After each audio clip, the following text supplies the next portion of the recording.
الحمد لله نحمده ونستعينه ونستغفره ونعوذ بالله من شرور أنفسنا ومن سيئات أعمالنا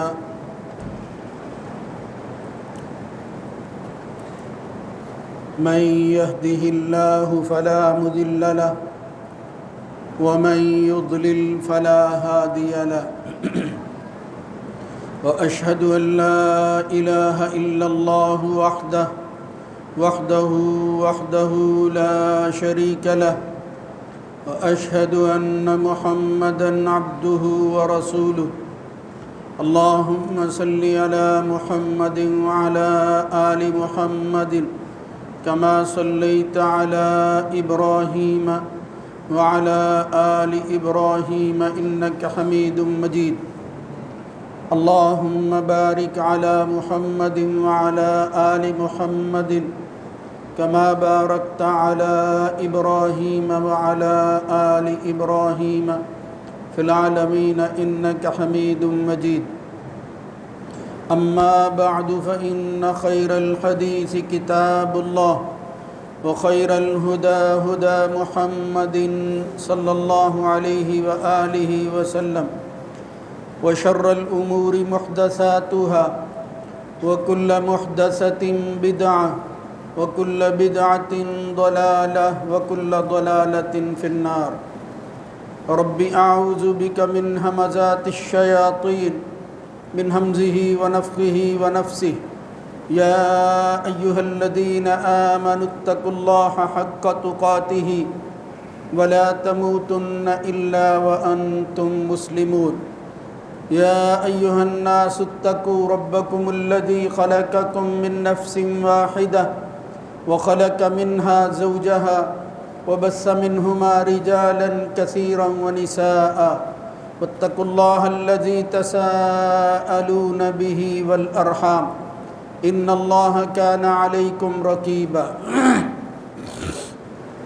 يا أيها الذين آمنوا اتقوا الله وقولوا قولا سديدا يصلح لكم أعمالكم ويغفر لكم ذنوبكم ومن يطع الله ورسوله فقد فاز فوزا عظيما رب اشرح لي صدري ويسر لي أمري واحلل عقدة من لساني يفقهوا قولي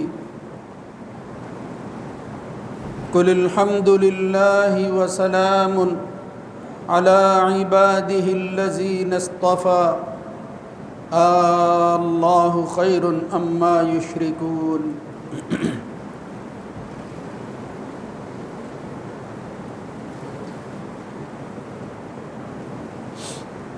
کہہ دیجئے کہ ہر قسم کی حمد و ثنا اللہ ہی کے لیے ہے اور سلامتی ہے اس کے ان بندوں پر جن کو اس نے خود چن لیا ہے۔ تو کیا اللہ بہتر ہے یا وہ جن کو یہ شریک ٹھہراتے ہیں؟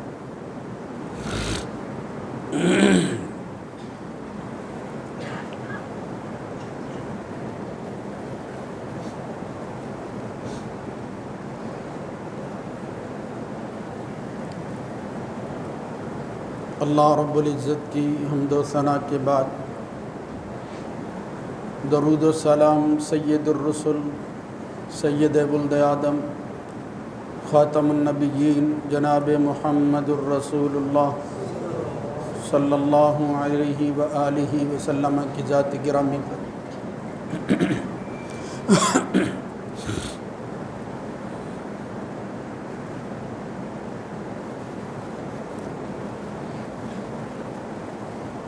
رسول اللہ صلی اللہ علیہ وسلم کی ایک حدیث ہے جس میں آپ نے اچھے اور برے ساتھی کی مثال بیان کی۔ فرمایا مثل الجلیس الصالح والسوء کحامل المسک ونافخ الکیر۔ اچھے اور برے ساتھی کی مثال ایسی ہی ہے جیسے کستوری والا ہے اور لوہے کی بھٹی والا. فحامل المسک اما ان یحذیک و اما ان تبتاع منہ و اما ان یجد منہ ریحا طیبا. جہاں تک وہ کستوری اور مشک والا ہے، اس کے ساتھ بیٹھنے والا ہے، یا تو وہ اس کو کستوری دے دے گا یا وہ خود خرید لے گا. دونوں صورتیں نہ ہوں تو تیسری یہ ہے کہ وہ اس کی خوشبو ضرور لیتا رہے گا. جبکہ بھٹی والا اما ان یحرک ثیابک، یا تو تیرے کپڑے جلا دے گا، و اما ان تجد منہ ریحا خبیثۃ، یا کچھ نہیں ہے تو بری بو اور حواس ضرور تجھے ملتی رہے. یعنی اچھے اور برے ساتھی اور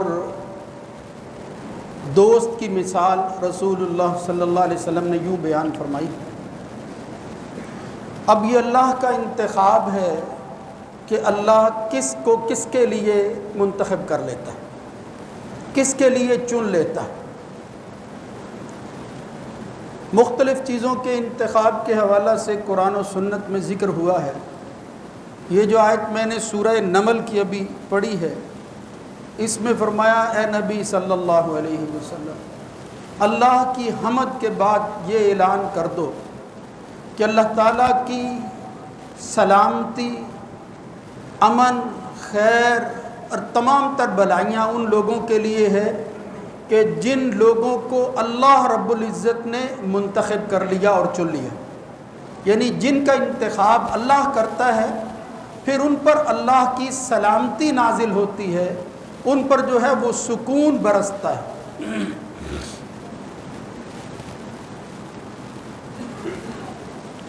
یہ مصاحبت اور مجالست، یہ رفاقت جس کا ذکر اللہ نے قرآن مجید میں اپنے انبیاء کے ساتھ کیا ہے. قد کانت لکم اسوۃ حسنۃ فی ابراہیم والذین معہ، یعنی جہاں ابراہیم کا تذکرہ ہے، ساتھ ہی ان کی معیت کے اندر رہنے والے ان کے ساتھیوں کو بھی بیان کیا، والذین معہ، اور کئی جگہ پر اس کا تذکرہ. کس قدر خوش قسمت اور خوش نصیب ہیں وہ لوگ کہ جن کو مصاحبت، رفاقت اور مجالست نصیب ہوئی. کس شخص کی جو اس جہان اور کائنات کے اندر انسانوں میں سب سے بڑے انسان تھے، پیغمبروں میں آخری پیغمبر تھے، جن کے آنے کے بعد یہ سلسلہ نبوت اپنے اتمام اور اکمال کو پہنچ کر ختم ہو گیا، جن کا اس میں گرامی جناب محمد الرسول اللہ صلی اللہ علیہ وسلم. یعنی جو شخص صحبت رسول میں بیٹھنے والا ہے، کیا اس سے اچھی مجلس کسی اور کو نصیب ہو سکتی؟ کوئی اچھا ساتھی مل سکتا ہے کسی؟ حسرت کرتا ہے انسان کہ کاش وہ وقت ہو کہ میں کسی اچھے کے ساتھ وہ وقت گزار لوں، میری زندگی کا وہ قیمتی لمحہ ہوگا جو میں کسی اچھے لوگوں کے ساتھ گزاروں. مگر وہ لوگ جو اپنی جوانی سے لے کر آخری زندگی کے لمحوں تک یا کچھ ساری زندگی، ایسے بھی لوگ ہوئے محمد الرسول اللہ صلی اللہ علیہ وسلم کی مجلسوں میں بیٹھتے، آپ کی نشست و برخاست کا حصہ بنتے تھے، اس انتظار میں رہتے تھے کہ کب اللہ کا پیغام اس شخص پر آئے جس کے دل پر اللہ رب العزت اپنی وحی کا نزول فرماتا ہے. تو یہ لوگ، ان کو اصحاب رسول یا صحابہ کرام رضوان اللہ علیہم اجمعین کہا جاتا ہے، جس کی تعریف کے حوالہ سے ابن حجر نے بہت اچھے الفاظ کا انتخاب کر کے کہا کہ صحابی وہ ہوتا ہے انہو لقی النبی صلی اللہ علیہ وسلم مؤمنا بہ ومات علی الاسلام. صحابی وہ ہے جو ایمان کی حالت کے اندر رسول اللہ صلی اللہ علیہ وسلم کو ملا اور پھر اسی ایمان کی حالت ہی کے اندر اس دنیا کو چھوڑ گیا۔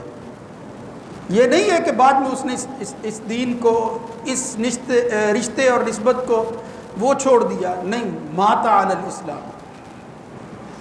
اور پھر اسی تعریف کے اندر یہ چیز بھی ہے کہ ہو سکتا ہے کہ کسی کی مجالست وہ لمبی ہو، کسی کی کم ہو، کسی نے جو ہے وہ کئی غزوات میں شرکت کی ہو، کسی نے جو ہے وہ کسی میں بھی نہ کی ہو، لیکن یہ ساری چیزیں اس ایمان اور آخر پر قائم رہنے کے ساتھ جو ہے وہ انسان سے متعلق ہیں، اور اسی کی وجہ سے اس کو صحابی کہا جاتا ہے۔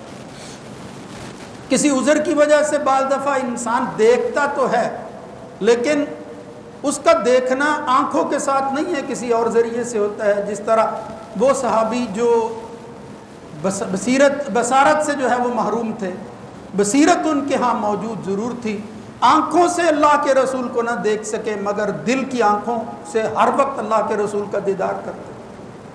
تو اس سے معلوم ہوتا ہے کہ یہ لوگ جنہوں نے ساتھ دیا محمد الرسول اللہ صلی اللہ علیہ وسلم کا، قرآن مجید میں جہاں کہیں بھی اہل ایمان اور اسلام کا تذکرہ کسی خوبی اور وصف کی بنیاد پر ہوتا ہے، تو وہ گروہ اور وہ افراد جو ان اوصاف کے حامل ہیں، ان میں سر فہرست جن کو رکھا جاتا ہے اور جن کے بغیر یہ سلسلہ آگے نہیں بڑھ سکتا، وہ اصحاب رسول یا اصحاب النبی محمد الرسول اللہ صلی اللہ علیہ وسلم ورضوان اللہ علیہ مجمعین۔ اللہ رب العزت نے کئی حوالوں سے ان کا تذکرہ کیا ہے، کہیں ان کے ایمان کا، کہیں ان کی اور خوبیوں کا تذکرہ، یعنی قرآن مجید کے اندر ان کے ایمان سے لے کر ان کے اعمال تک کو اللہ رب العزت نے جو ہے وہ اپنی اس کتاب میں بیان فرمایا ہے۔ انما المؤمنون الذین اذا ذکر اللہ وجلت قلوبہم، یہ جو تذکرہ ہے کہ جب آسمان سے کوئی چیز نازل ہوتی ہے، جب اللہ کا ذکر کیا جاتا ہے تو دل کانپ اٹھتے ہیں۔ وَإِذَا تُلِيَتْ عَلَيْهِمْ آيَاتُهُ زَادَتْهُمْ إِيمَانًا، اور جب اللہ کی آیات پڑھی جاتی ہیں تو ان کا ایمان بڑھتا ہے۔ تو عبداللہ ابن عباس کہتے ہیں یہ اصحاب النبی صلی اللہ علیہ وسلم، یہ اللہ کے رسول کے صحابی، یعنی ان کے اس آیت کا مصداق ہونے میں تو کوئی شک نہیں۔ کہیں اللہ رب العزت فرماتا ہے یاد کرو اس وقت کو، اس مشکل وقت کو، اس مرحلے کو جب ایمان کا امتحان ہو رہا تھا۔ اذ جعل الذین کفروا فی قلوبہم الحمیۃ حمیۃ الجاہلیہ، کہ کافر، اللہ کے منکر، نبی کو نہ ماننے والے جاہلیت پر، اس ضد پر، اس تعصب پر قائم رہے۔ اذ جعل الذین کفروا فی قلوبہم الحمیۃ حمیۃ الجاہلیہ، ایک طرف جاہلی حمیت تھی، اپنے طور پر وہ غیرت سمجھ رہے تھے، دوسری طرف معاملہ کیا تھا، دوسرے کون لوگ تھے؟ فَأَنزَلَ اللَّهُ سَكِينَتَهُ عَلَى رَسُولِهِ، ان جاہلوں کی اس حمیت کے مقابلہ میں جو جھوٹ تھا، اللہ نے اگر آسمان سے کوئی چیز لوگوں کے مقابل کے لوگوں کے دلوں پر نازل کی، فَأَنزَلَ اللَّهُ سَكِينَتَهُ عَلَى رَسُولِهِ، اللہ تعالیٰ نے پھر سکینت نازل کی، یعنی وہ کچھ جس کے بعد انسان دوسروں سے ماورا ہو کر صرف ایک کا ہو جاتا ہے، اس کو سکینت کہتے ہیں۔ ہر مشکل مرحلہ کے اندر جب بھی ضرورت محسوس ہوئی کہ دلوں کے اندر جو ہے وہ ڈھارس بن جائے، دل جو ہے وہ تقویت پکڑ جائیں، دلوں کے اندر خوف ختم ہو جائے، اللہ نے قرآن مجید میں جہاں یہ لفظ استعمال فرمایا وہ سکینت، یہاں بھی کہا فَأَنزَلَ اللَّهُ سَكِينَتَهُ عَلَى رَسُولِهِ، لیکن بات یہاں ختم نہیں کی کہ جب مقابل میں دشمن آن کھڑے ہوئے اور پھر وہ مکہ میں داخل ہونے نہیں دیتے تھے، اللہ کے گھر کی زیارت کی اجازت نہیں دے رہے تھے، ادھر پھر کیا ہوا؟ کافروں کی اس جاہلی حمیت کے مقابلہ میں رسول پر سکینت نازل نہیں ہوئی۔ انزل اللہ سکینتہ علی رسولہ وعلی المؤمنین، اس کے ساتھ ایمان کی حالت میں جانے والے اور اللہ کے گھر کی زیارت کرنے والے لوگوں پر بھی آسمان سے سکون اور اطمینان نازل ہو گیا۔ یعنی یہ خوبی صرف رسول کو اللہ نے عطا نہیں کی، اس وصف سے ممتاز کیا رسول اور اس کے ساتھیوں کو۔ کون تھے وہ ساتھی؟ حدیبیہ میں اس موقع پر کون لوگ جو ہے وہ اللہ کے رسول کے ساتھی تھے؟ اصحاب تھے، کوئی اور غیر نہیں تھا۔ وعلی المؤمنین، آگے جو اللہ نے الفاظ بیان فرمائے وَأَلْزَمَهُمْ كَلِمَةَ التَّقْوَى، یہی تو بنیاد ہے کہ یہ بندہ ایمان کے بعد اس ایمان پر کھڑا کتنا رہتا ہے؟ تقویٰ کیا ہے اس کے دل کے اندر؟ فرمایا الزمہم، اللہ نے وہ کلمۃ التقویٰ، وہ جو اللہ کا خوف اور تقویٰ ہے، وہ جو منزل ہے اللہ کے قرب کی، اس کو لازم ٹھہرا دیا اور قائم کر دیا جس پر، وہ کیا تھا؟ وَأَلْزَمَهُمْ، وہ نبی تھے اور ان کے ساتھی تھے، یعنی ایمان والے اور خود نبی صلی اللہ علیہ وسلم۔ الزمہم کلمۃ التقویٰ، آگے کیا فرمایا؟ یہ جن پر اللہ نے کلمہ تقویٰ لازم کیا اور وہ ٹھہر گئے، اس پر مضبوطی سے قائم ہو گئے، وَكَانُوا أَحَقَّ بِهَا وَأَهْلَهَا، اس تقوی کے اگر کوئی سب سے زیادہ حقدار اور اہلیت رکھنے والے تھے تو وہ محمد کے ساتھی تھے جو اصحاب رسول کہتے ہیں۔ وَكَانَ اللَّهُ بِكُلِّ شَيْءٍ عَلِيمًا، اللہ تعالیٰ سے بہتر کون جانتا ہے کہ کس کو کہاں ٹھہرانا ہے، کس کو کیا عطا کرنا ہے۔ اللہ کے اس انتخاب کے اندر اس نبی کے ساتھ جن پر سکینت نازل ہوئی وہ محمد الرسول اللہ صلی اللہ علیہ وسلم کے ساتھی تھے، اصحاب رسول۔ کہیں فرمایا وَاعْلَمُوا أَنَّ فِيكُمْ رَسُولَ اللَّهِ، تم میں اللہ کا رسول موجود ہے، لَوْ يُطِيعُكُمْ فِي كَثِيرٍ مِّنَ الْأَمْرِ، تم پر اللہ کی وحی نازل نہیں ہوتی، تمہارے ساتھ مشاورت ہو سکتی ہے، لیکن جب فیصلے کا وقت آئے گا وہ نبی کرے گا، تمہیں اس کا ساتھ دینا ہے۔ اگر وہ تمہاری ماننے لگے تو ایک ایک کی خواہش الگ ہو سکتی ہے، تمہیں پتہ نہیں ہے کہ انجام اس کا کیا ہوگا۔ لَوْ يُطِيعُكُمْ فِي كَثِيرٍ مِّنَ الْأَمْرِ لَعَنِتُّمْ، اس لیے اطاعت کے اندر صرف اتھارٹی اللہ کے رسول کی، تم سب کو اس کے پیچھے چلنا ہے۔ وَلَٰكِنَّ اللَّهَ، تمہاری حالت کیا ہے؟ اللہ تعالیٰ نے اس کام کے لیے تمہیں کیسا بنا دیا ہے کہ اس کی اطاعت کے اندر تم سربستہ کھڑے رہو گے اور قائم رہو گے۔ فرمایا وَلَٰكِنَّ اللَّهَ، اللہ نے یہ کام کیا، حَبَّبَ إِلَيْكُمُ الْإِيمَانَ وَزَيَّنَهُ فِي قُلُوبِكُمْ، ایمان کو تمہارے لیے صرف منتخب ہی نہیں کیا بلکہ ایمان کی جو ہے وہ محبوبیت، ایمان پسندیدہ بن گیا اور مزین ہو گیا، کہاں؟ اصحاب رسول کے دلوں کے اندر۔ حَبَّبَ إِلَيْكُمُ الْإِيمَانَ وَزَيَّنَهُ فِي قُلُوبِكُمْ، اس کے مقابلہ میں کہا وَكَرَّهَ إِلَيْكُمُ الْكُفْرَ وَالْفُسُوقَ وَالْعِصْيَانَ، وہ نبی تو نہیں ہے، حقیقت یہ ہے ان کے بارے میں جو ہے وہ ذہن میں یہ بات رہنی چاہیے، وہ غلطی کر سکتے ہیں، انسان ہیں، ان سے غلطیاں ہوئیں، اور پھر ان پر جو کچھ واردات انسان ہونے کے ناطے ہوتی رہی، اس پر اللہ کے احکامات نازل ہوتے رہے کہ انسانوں کو آگے کیسے چلنا ہے، اس ایمان پر کیسے قائم رہنا ہے۔ وَكَرَّهَ إِلَيْكُمُ الْكُفْرَ، مگر ان کے لیے ایمان کو محبوب بنا کر اور مزین کر کے کفر، فسق، نافرمانی کو وہ مکروہ کر دیا۔ کَرَّهَ إِلَيْكُمُ الْكُفْرَ وَالْفُسُوقَ وَالْعِصْيَانَ، پھر فرمایا یہ کون لوگ ہیں؟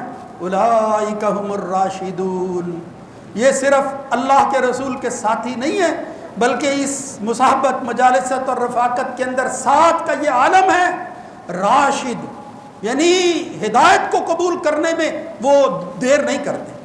والسابقون الاولون من المہاجرین والانصار، جب بھی کوئی معاملہ ہوتا ہے ایمان اور پھر اللہ کے احکامات کی تعمیل کا، سبقت لے جاتے ہیں۔ والذین اتبعوہم بإحسان، اسی لیے فرمایا رضی اللہ عنہم ورضوا عنہ، یہ ہے رینک جو اصحاب رسول کو حاصل ہوا کہ وہ کون لوگ ہیں جن پر جو اللہ پر راضی نہیں ہوئے۔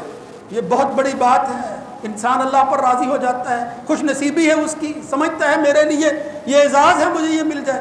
فرمایا رضی اللہ عنہ، پہلے اللہ ان پر راضی ہوا، وہ اللہ پر راضی ہوا، اس لیے فرمایا فضلا من اللہ ونعمہ، یہ اور کچھ نہیں ہے، اللہ نے اپنے نبی کے لیے جن لوگوں کا انتخاب کیا یہ محض اللہ کا فضل تھا کہ کن کو اللہ منتخب کرتا ہے ان کے اصحاب بنانے کے لیے۔ فضلا من اللہ ونعمہ واللہ علیم حکیم، اللہ سے بڑھ کر کون جانتا ہے کہ کس کو کیا نصیب کرنا ہے، کس کو کس کے ساتھ ٹھہرانا ہے۔ میرے بھائیوں، عام مثال رسول اللہ صلی اللہ علیہ وسلم نے بیان کی، اور کہاں محمد الرسول اللہ صلی اللہ علیہ وسلم، اور پھر اللہ رب العزت جو ہے وہ بیان کر دے کہ وہ اصحاب کون تھے۔ کیا خوبصورت بات، اپنے الفاظ کے اندر الفاظ کو جو ہے وہ جامہ پہنا دیا اس طرح کا کہ جس کے بعد شاید بات جو ہے وہ کوئی اور اچھی طرح کہی نہیں جا سکتی۔ امام احمد ابن حنبل اس کو بیان کرتے ہیں کہ عبداللہ ابن مسعود نے کہا رضی اللہ تعالیٰ عنہ، ان اللہ نظر فی قلوب العباد، اللہ تعالیٰ نے بندوں کے دل دیکھے، نظر فی قلوب العباد، فوجد قلب محمد صلی اللہ علیہ وسلم خیر قلوب العباد. انسانوں کے دلوں میں اگر کوئی بہترین دل تھا تو وہ محمد کا دل تھا صلی اللہ علیہ وسلم. پھر فرمایا فوجدہ لنفسہ فابتعثہ برسالتہ.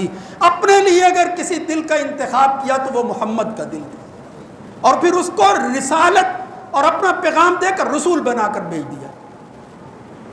ثم نظر فی قلوب العباد بعد قلب محمد. پھر محمد الرسول اللہ صلی اللہ علیہ وسلم کے دل کے بعد جن دلوں کا انتخاب کیا، فوجد خیر قلوب العباد بعد قلب محمد قلوب اصحاب النبی صلی اللہ علیہ وسلم. وہ محمد الرسول اللہ صلی اللہ علیہ وسلم کے ساتھی صحابہ تھے جن کے بعد اللہ کے رسول کے دل کے بعد سب سے بہتر دل جن کا انتخاب اللہ رب العزت نے کیا وہ اصحاب رسول. فجعلہم وزراء نبیہ. اللہ رب العزت نے اپنے نبیوں کے وزیر بنا دیا ان کو. یقاتلون علی دینہ، جو اس کے دین پر کھڑا ہونے کے لیے جان قربان کر دیتے تھے. یا وہ دین جو ہے وہ قائم رہ جائے، ورنہ اپنی جو ہے وہ شہادت، وہ منزل وہ پا لیتے تھے کہ ہم اس راہ میں کٹ جائیں گے مگر دین پر جو ہے وہ آنچ نہیں آنے دیں گے. یہ تھے اصحاب رسول. اس لیے فرمایا فما رأى المسلمون حسنا فهو عند الله حسنا. جو مسلمان دیکھتے اللہ اس کو حسن بنا کر نازل کرتا. وما رأوه سیئة فهو عند الله سیئ. اللہ رب العزت ان کے اعمال پر فیصلہ کر دیتا. جہاں مومن جو ہے وہ اکٹھے ہوتے اور اس کو اچھا یا برا جس کا بھی فیصلہ کر لیتے، اللہ اس کے مطابق حکم نازل کر دیتا. یہ کوئی معمولی بات نہیں ہے، مگر بدقسمتی ہے. بدقسمتی ہے، یہ بھی ہمیں ذہن میں رکھنا چاہیے. جب اللہ رب العزت جو ہے وہ ایسے دلوں کو بھی پیدا کرتا ہے جن کی آزمائش اور امتحان کے اندر سامنے یہی اصحاب کھڑے ہوتے ہیں، یہی لوگ جو ہے وہ سامنے آتے ہیں. ان کے متعلق جو ہے وہ پھر شیطان وسوسے پیدا کرتا ہے، دل میں یہ خیال پیدا کرتا ہے.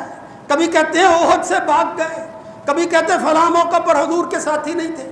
یعنی وہ انسانی بشری خطائیں جن کو اللہ رب العزت نے خود معاف کر کے کہا کہ میں ان پر راضی ہو گیا ہوں، وہ انسان تھے، ان سے غلطیاں ہو گئی. غلطیوں کے بعد رجوع کرنے والا اللہ کو زیادہ محبوب ہوتا ہے. اس لیے نام لے لے کر حضور فرماتے ہیں. صحابی نے بیان کیا کہ نبی کریم صلی اللہ علیہ وسلم نے فرمایا 1400 بندہ ہے، 1400 بندہ حدیبیہ کے اندر شریک ہے. محمد الرسول اللہ صلی اللہ علیہ وسلم نے فرمایا اس سے بہتر جماعت اور کوئی نہیں ہے.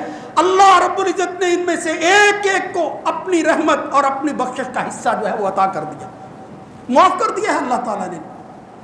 یہ لوگ جہنم میں نہیں جائیں گے. من شہید بدرم و احد، جو بدر و احد کے اندر حضور کے جو ہے وہ ساتھ شریک رہے، اللہ رب العزت ان کو جہنم کی آگ سے محفوظ رکھے. ان کے ایمان کے بارے میں اور پھر فرمایا سورہ حشر کے اندر 3 گروہوں کا تذکرہ کیا. للفقراء المہاجرین، ایک الذین اخرجوا من دیارہم واموالہم، وہ گھروں سے بے گھر ہو گئے کس لیے؟ یبتغون فضلا من اللہ، اللہ کے فضل کے متلاشی گھروں کو خیر بات کہنے کے لیے علاقے اور اپنی اولادوں کو چھوڑ گئے. اللہ کا فیصلہ ہے. وینصرون اللہ ورسولہ. کون ہیں یہ لوگ؟ اولئک هم الصادقون. ان سے بڑھ کر سچے کون ہو سکتے ہیں؟ دوسرے گروہ کا تذکرہ کیا والذین تبوؤا الدار. دوسری طرف مدینے کے اندر کچھ لوگ کھڑے تھے. تبوؤا الدار والایمان من قبلہم یحبون من ہاجر الیہم ولا یجدون فی صدورہم حاجۃ مما اوتوا ویؤثرون علی انفسہم ولو کان بہم خصاصہ ومن یوق شح نفسہ فاولئک هم المفلحون. وہ انصار، وہ مدینے میں رہنے والے جن کے پاس ان کے خونی رشتے والے بھائی نہیں، ایمانی بھائی پہنچے تو انہوں نے کیا کہا؟ جائیداد کے 2 حصے کر دیے، ایک اپنے ایمانی بھائی کو دے دیا اور دوسرا خود رکھ لیا. یہ فیصلے یہ تاریخ کے اندر نہ پہلے کبھی ہوئے نہ بعد میں ہوئے. اپنی کمائی کو کسی دوسرے کو دے دینا صرف ایمانی رشتے کی وجہ سے. تبوؤا الدار والایمان من قبلہم یحبون من ہاجر، دل سے جو ہے وہ محبت کرتے تھے اپنے بھائیوں کے ساتھ. ایک وقت ایسا آیا، ایسی بات کہہ دی عبد الرحمن ابن عوف سے ان کے انصاری بھائی نے کہ میں اپنی بیویوں میں سے ایک کو طلاق دے دیتا ہوں، عبد الرحمن تم ان سے شادی کر. اور یہ ان سے بڑھ کر غیرت مند کوئی نہیں تھا. مگر جب ایمان کی بات آئی اور جب ضرورتوں کو تقسیم کرنے کی بات آئی تو پھر مال اور جائیداد پر تقسیم نہیں کی، اپنی جان بھی تقسیم کر دی، اپنی جان کا حصہ بھی دے دیا. بیوی اپنی جان کا حصہ ٹکڑا ہوتی ہے، فرمایا جاؤ ایک تمہیں دیتا ہوں۔ یہ تو ان کی اعلیٰ ظرفی تھی، انہوں نے کہا ہمیں وہ راستہ دکھاؤ جس میں ہم محنت کریں گے، مشقت کریں گے، اللہ تعالیٰ ہماری زندگی کو آگے بڑھائے گا، ہماری رہنمائی کیجیے۔ فرمایا یہ دوسرا گروہ ہے۔ تیسرے گروہ کے بارے میں کہا والذین جاؤوا من بعدہم، جو ان دونوں کے بعد آئیں گے وہ کیا کہیں گے؟ یقولون ربنا اغفر لنا ولاخواننا الذین سبقونا بالایمان، وہ یہ زبان سے ہاتھ اٹھا کر دعا کرتے ہوئے کہیں گے یا اللہ بخش دے ہمیں اور ہمارے ان بھائیوں کو جو ایمان کی حالت میں پہلے سبقت لے گئے، یعنی وہ پہلے دونوں گروہ، ولاخواننا الذین سبقونا بالایمان۔ اور پھر آگے کیا کہا؟ ولا تجعل فی قلوبنا غلا للذین آمنوا، وہ ایمان والے جو ہم سے پہلے گزر گئے ہیں، یا اللہ ہمارے دل کے اندر ان کے حوالہ سے کینہ، حسد اور بغض نہیں رہنا چاہیے، سب کو صاف کر دو۔ علی ابن حسین امام زین العابدین کے پاس کچھ لوگ آئے، فتنوں کا دور تھا، حضرت عثمان کو برا بھلا کہنے لگے، اور ایک روایت میں آتا ہے وہ کہتے ہیں ابوبکر اور عمر کے بارے میں تمہارا کیا خیال ہے؟ یعنی برے الفاظ کے ساتھ جو ہے وہ پکار رہے تھے۔ تو امام زین العابدین نے کیا کہا تم بتاؤ تم للفقراء المہاجرین الذین اخرجوا اس گروہ میں ہو؟ پھر کہا والذین تبوؤا الدار والایمان من قبلہم، تم اس کا حصہ ہو؟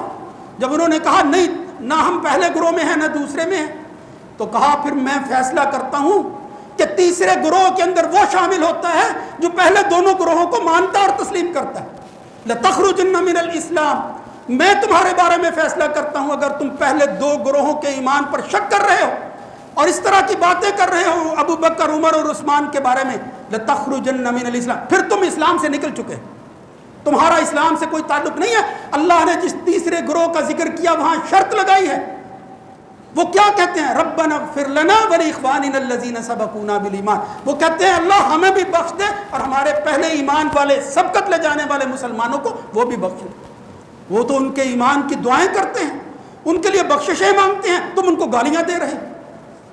محمد الرسول اللہ صلی اللہ علیہ وسلم کے ان اصحاب کے بارے میں امام ابو زرع رازی نے عبداللہ ابن مسعود کی طرح، حالانکہ وہ محدث تھے، کوئی بڑے صحابی نہیں تھے، وہ کہتے ہیں اذا رأیت الرجل ينتقص احدا من اصحاب رسول اللہ صلی اللہ علیہ وسلم فاعلم انہ زندیق، جب آپ میں سے کوئی شخص دیکھے کہ کوئی بندہ اللہ کے رسول کے ساتھیوں کی تنقیص کر رہا ہے، برا بلا کہہ رہا ہے، ان کے کیڑے نکالنے کی کوشش کرتا ہے اور دل کو سکون دیتا ہے، فاعلم جان لو انہ زندیق، وہ مومن نہیں ہے، وہ بے دین ہو گیا۔ لأن الرسول عندنا حق، اس لیے کہ اللہ کا رسول ہمارے سامنے، ہمارے پاس وہ حق کی شکل میں موجود ہے۔ والقرآن حق عندنا، ہمارے پاس اللہ کا قرآن وہ حق ہے۔ فإنما أدى إلينا أصحاب رسول الله صلی اللہ علیہ وسلم القرآن والسنن، وہ کون لوگ ہیں جنہوں نے ہم تک جو ہے وہ اللہ کا قرآن اور اللہ کے رسول کی سنتیں پہنچائی؟ وہ اصحاب رسول صلی اللہ علیہ وسلم۔ قرآن و سنت کو ہم تک پہنچانے والے کون ہیں؟ وہ اصحاب رسول ہیں۔ اور یہ لوگ کیا چاہتے ہیں؟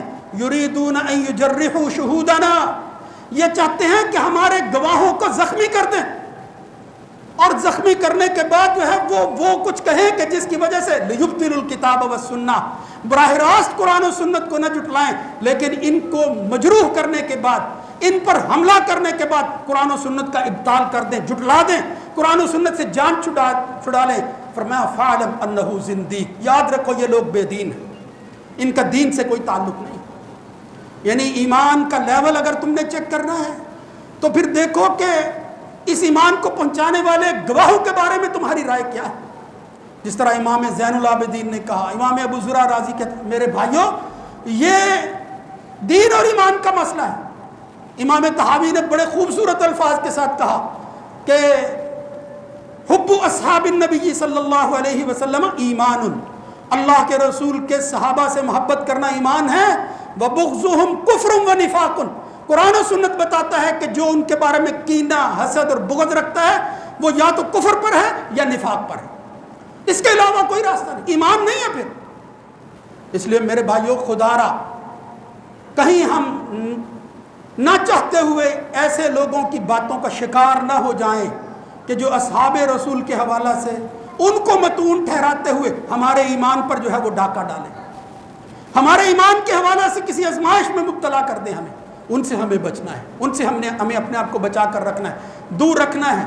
یاد رکھو جب کوئی شخص اصحاب رسول کی تنقید کرتے ہوئے کوئی بات اور گفتگو کو آگے بڑھاتا ہے تو یاد رکھو اس کے دل کے اندر حضرت امام احمد ابن حنبل کے قول کے مطابق اذا رأیت الرجل یذکر اصحاب النبی صلی اللہ علیہ وسلم بسوء، یاد رکھو جب بھی کوئی اصحاب رسول کے بارے میں بری بات کہتا ہے، برے الفاظ کے ساتھ پکارتا ہے اور اس کی برائیاں تلاش کر کے ہوا دینے کی کوشش کرتا ہے، فاتہمہ علی الاسلام، اور کچھ نہیں ہے، اس بندے کا اسلام جو ہے وہ متہم ضرور ہو جاتا ہے، مشکوک ضرور ہو جاتا ہے۔ اپنے ایمان کو اس شک سے بچانا ہے، اس یقین پر جو ہے وہ قائم رکھنا ہے جس کا سورہ حشر کے اندر اللہ رب العزت نے جو ہے وہ ذکر فرمایا۔ ہم اس اقرار پر کھڑے ہیں، کھڑے رہیں گے، اور اللہ سے دعا کرتے ہیں کہ اللہ رب العزت ہمیں اسی پر جو ہے وہ اس دنیا سے لے جائے اور نبی کی اطاعت اور اس کی اقتداء اسی طرح سے کریں جس طرح اصحاب رسول صلی اللہ علیہ وسلم نے کی ہے۔ اقول قولی ھذا استغفر اللہ لی ولکم۔